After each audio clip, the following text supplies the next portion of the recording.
Hello, Peter for Zero Sirus, and welcome to my review of Magna Carta 2.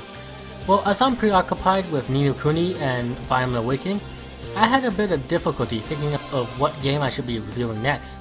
But then I saw that I made an expedition video of Magna Carta 2 a few months back, and say, why not? It's a game that I enjoyed when it came out, and I thought it had some pretty unique elements to it. Well, mostly with the combat system, with how you have to switch around playable characters in order to chain more attacks together. So I should have no problem talking about it. So, without further delay, let's begin looking at Magna Carta 2. Magna Carta 2 is an RPG with a real-time combat system that was developed by Softmax and published by Banpresto-Japan, Namco Bandai in North America, and Atari in Europe. It is only available on the Xbox 360.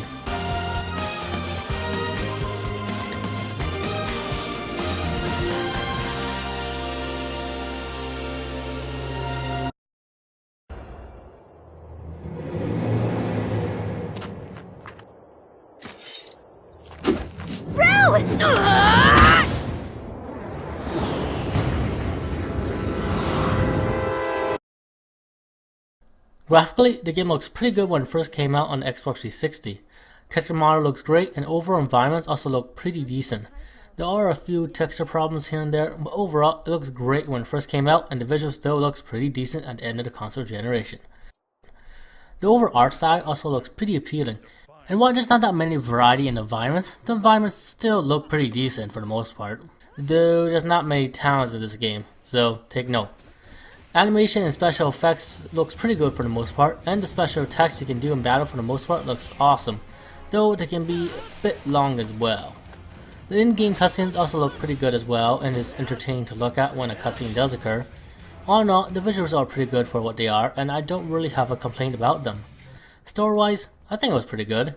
Anyway, the story starts out in the Kingdom of Lansheim, where a civil war breaks out due to the result of the Prime Minister of the kingdom, Schwenzeit, killing the Queen and usurping her throne. But it seems that the Princess, Rizafilda, manages to escape from Schwenzeit and goes to the aid of Lord Alex in order to form an army to oppose Schwenzeit.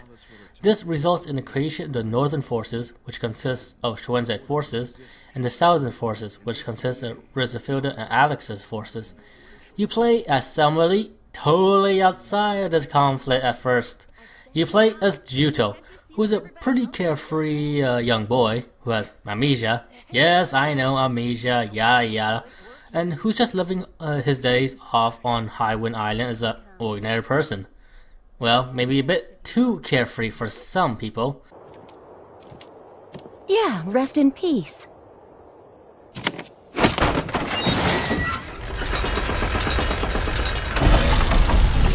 Wait a minute! Hey! Judo fell! Is he alive? Hurry! Pull it up! Well, one day it seems that the islanders discover a mysterious artifact known as a Sentinel, and as a response to their discovery, the Southern Forces come to investigate, and while investigating it, with Juto guiding the representative of the Southern Forces, which are Princess Rizafilda herself and her bodyguard Argo, the Sentinel is reactivated and seems to go on a rampage. In the midst of the Sentinel rampage, it manages to injure Melissa, who is like a big sister to Juto. This prompts Juto in a rage, and he somehow takes down the Sentinel by himself with a wooden stick.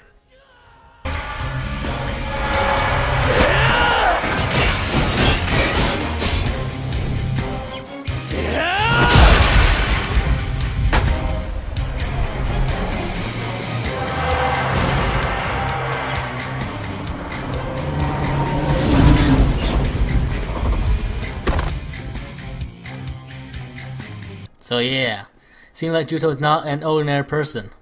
Anyway, with the Sentinel down, it seemed that the Southern Forces will have a chance to actually study it, but as luck would have it, the Northern Forces invade Highwind Island soon afterwards, and manages to defeat the Southern Forces and not only capture Highwind Island, but also kill Melissa in the process. Juto then joins the Southern Forces in order to get revenge on the Northern Forces for attacking Highwind Island and for killing Melissa, and thus begins Juto's journey in the game. Overall, I say I really liked the story. It got a fair share of cliches, like the protagonist having amnesia, the princess having to fight to get her throne back, etc.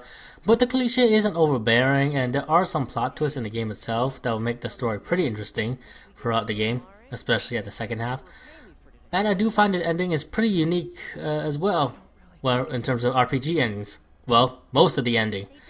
Overall, the story was able to enthrall me for the entirety of the game, so I say it was pretty good. Except for one plot point in the story which kind of confused me. I probably explain what the plot point is in a separate video, but besides that particular plot point, I enjoyed it. The characters were also pretty nice, with each having distinct personalities and having very good backstories. Voice acting is also fairly good.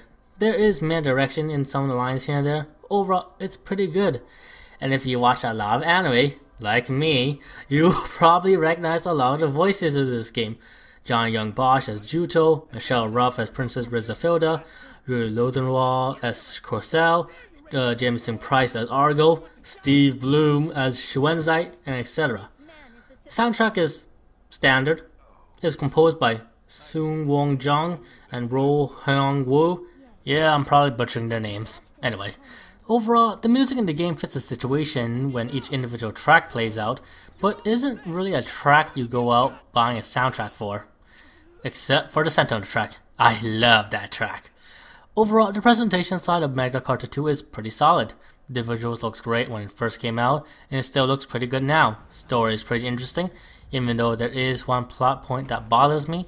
Characters are likable for the most part, and the sound design of the game is pretty solid, even if the soundtrack is not that memorable.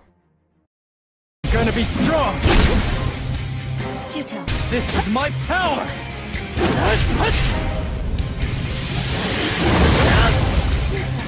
I'm not losing my way! Now, like for most of my reviews, I'll be talking about the combat system of Magna Carta 2 in the gameplay portion of this review. It plays out like most action RPGs, with having a standard attack, special attack, being able to use items, etc. as its base core, but it has a few unique traits of its own that's pretty significant. First and foremost, the overheat gauge. This is basically a fatigue gauge which determines how long you can attack an enemy for. The longer you attack without pause, the higher the gauge goes. Doing a chain of normal attacks will build up the gauge very quickly, and doing a special attack will also really amp up the gauge. Once you get the gauge over a certain amount, it will go to overheat status, which means you have to wait for a certain amount of time before you can attack. But there's also a catch with the overheat status, which makes this game combat system a tad more unique than other RPGs, well, the ones I played. And that feature is Chain Break. Chain Break is a feature that allows you to get the overheat status to neutral if you're able to get your character to overheat status, use a special attack, then switch to another character with a D-pad and a controller, and get them to go to overheat status themselves, use one of their special attack, which will therefore put both the characters you were using to neutral. By effectively switching characters and using the chain attack feature, you're able to chain more attacks together to pull out devastating amount of combos on the enemy. Another unique feature that this game has is that instead of an MP meter, there's a con meter. The con meter basically functions the same as MP, as you need a certain amount of con in order to do the variety of special attacks that your casted characters have at their disposal, like how spells and techniques cost MP in other RPGs. But the means to get con is pretty different with how you can usually get MP in RPGs. There are two types of cons in this game, physical con and attribute con. Physical con is pretty simple, that you simply just attack your enemy and you build up con. You don't lose the con as long as you don't use it. This type of con is reserved for your melee combatants like Juto and Argo. Attribute con works quite differently. The way to build up attribute con is similar to physical con, with that you just keep attacking in order to build up a certain type of attribute con. But the difference is that attribute con will disappear if you don't use it for a certain amount of time frame, and that the overall environment is also determined with how much attribute con is at a given area, which you can view with the symbols beside the minimap. Plus, attribute con is divided into 4 different categories of con, which is fire con, water con, wind con, and lightning con. And basically each character you get uses a specific type of con, so take note of that. Overall, I say I really like the combat system. It's pretty unique with how the game emphasizes on using as many characters as you can in battle, and the way that con is implemented is also pretty interesting as well. The characters are also pretty unique and fun to play through, which makes the overall combat pretty fun as you go through the game. The characters also got 2 distinct weapon styles, which can prompt a replay of Magna Carta 2. The combat also got a bit of depth, since you have to pay attention to each attack with the overheat gauge. So all in all, I really like the combat system. But there are a couple of stuff that I didn't like.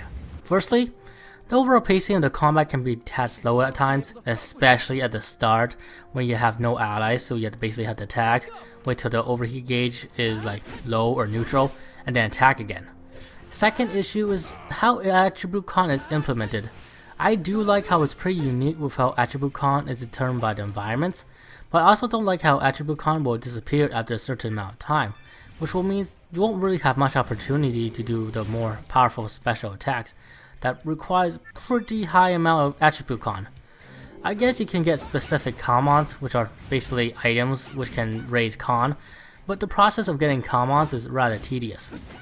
This problem is kinda rectified when you're able to reduce the amount of con that each special attack requires in the later half of the game, but it's still a bit of a problem during the early parts of the game.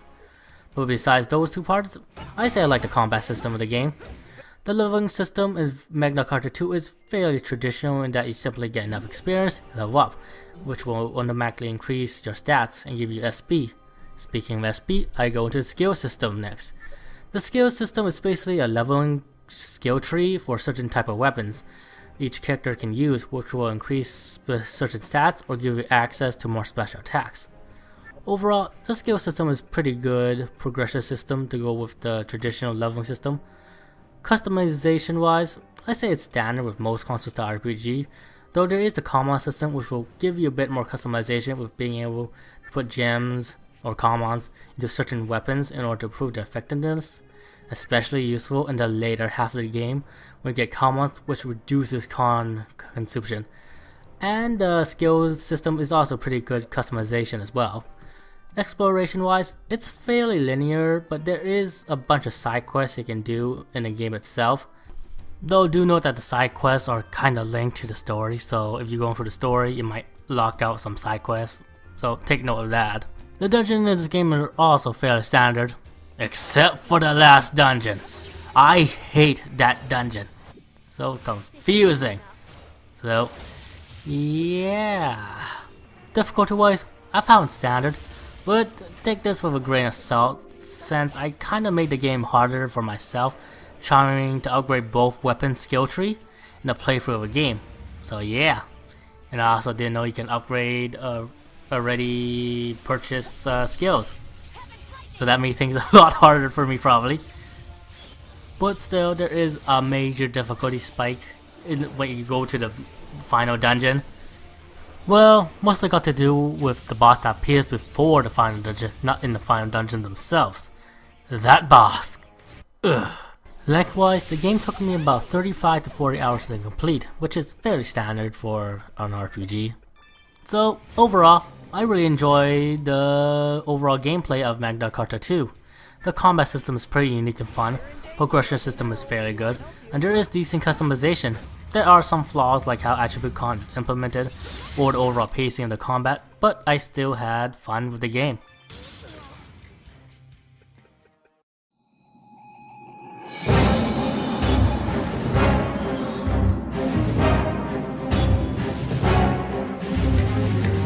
Overall, I say the game is fairly solid. The visual looks pretty good when it first came out. The story is rather interesting and characters were pretty good themselves, even though it got fair share as a cliche. The gameplay is pretty fun with a unique combat system, and overall, I had a pretty good time playing through Magna Carta 2. There are flaws to the game, such as that one particular plot point in the story that bothers me, how attribute con is implemented, etc. But overall, I say it's still a fairly good game. I personally give Magna Carta 2 a personal score of 7.5 out of 10. A solid game that's worth a playthrough.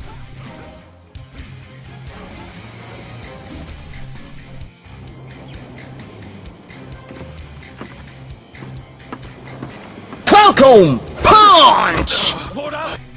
Oh, you'll understand why I love seeing that clip once you beat the game.